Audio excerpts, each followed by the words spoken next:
besan ka halwa today, and I'm going to put 2 cups of ghee in the pan.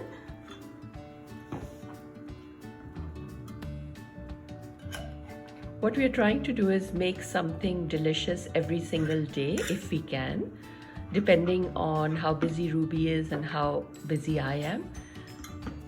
And we would be delighted if you too would share something for iftari or sehri.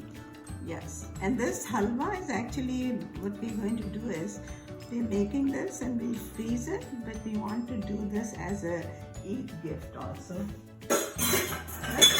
Correct. And we'll show you how to put together cute little baskets with homemade masala and things like that. It will be really nice.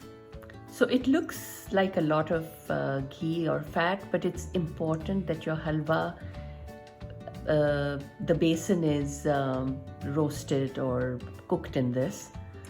Otherwise, it's not going to have the flavor. Okay, so I'm adding the besan now to it, and this is 2 cups.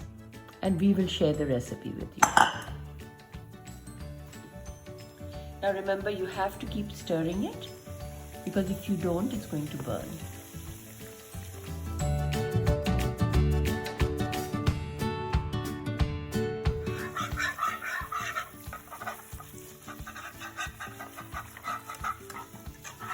This is to break up the gutliyan. Yeah, any lumps that you have, this will break it up. And the idea right now is just to cook it enough so that the besan is maybe a couple of shades darker.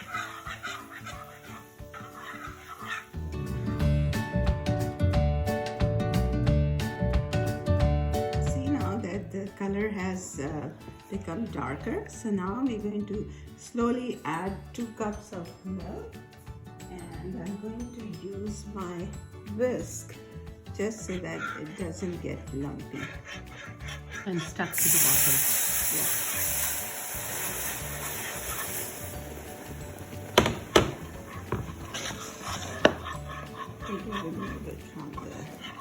Again, besan is gram flour.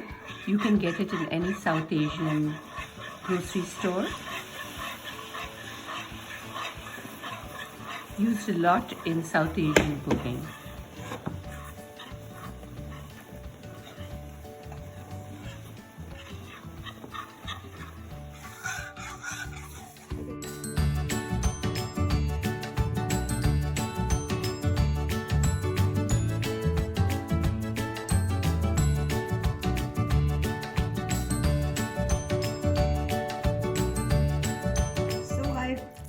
I really like the texture now. See, it's leaving the sides, and the color is looking good. Now I'm going to add 1 cup of sugar to it. You do want to have it on medium to low heat, yes, not high heat. And then we're going to cook it until all the sugar is dissolved and mixed in.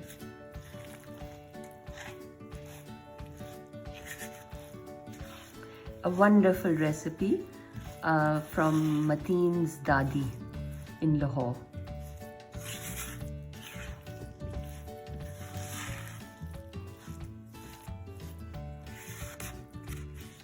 My father-in-law would make it quite often. I remember once he was so enthusiastic, he made pethe ka halwa and this halwa, and of course it was even on the ceiling. The ceiling must have been happy. Nobody feeds it dessert.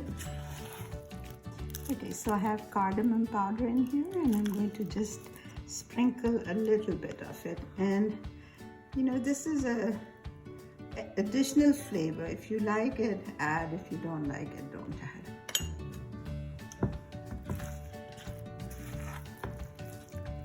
Okay, finally we're going to put our dried fruits in it. And Nilofer, what do we have in this bowl? So early this morning I roasted some almonds and some wonderful raisins and walnuts. 10 minutes 375 degrees on a sheet pan. Just delicious. Just don't roast the raisins. What would happen if we roast them? I think you'd have melted raisins or sticky raisins. And this, of course, is a preference. You may not want to add, nuts and things if you're allergic or somebody's allergic or you don't like the taste, or you're wearing braces like some people are and if they get stuck in their mouth, like my husband and I are wearing braces, so we are having big problems. But is it really stopping you from eating almonds? No. So you can also do this, that you can just add the dried fruit to half the halwa and leave the rest plain. I personally, in this halwa, don't like the dried fruit.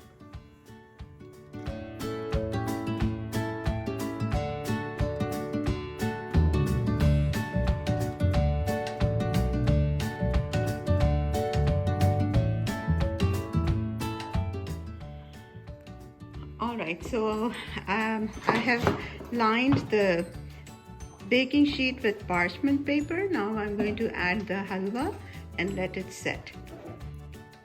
So Ruby didn't listen to me and she added all the dried fruit. That's okay.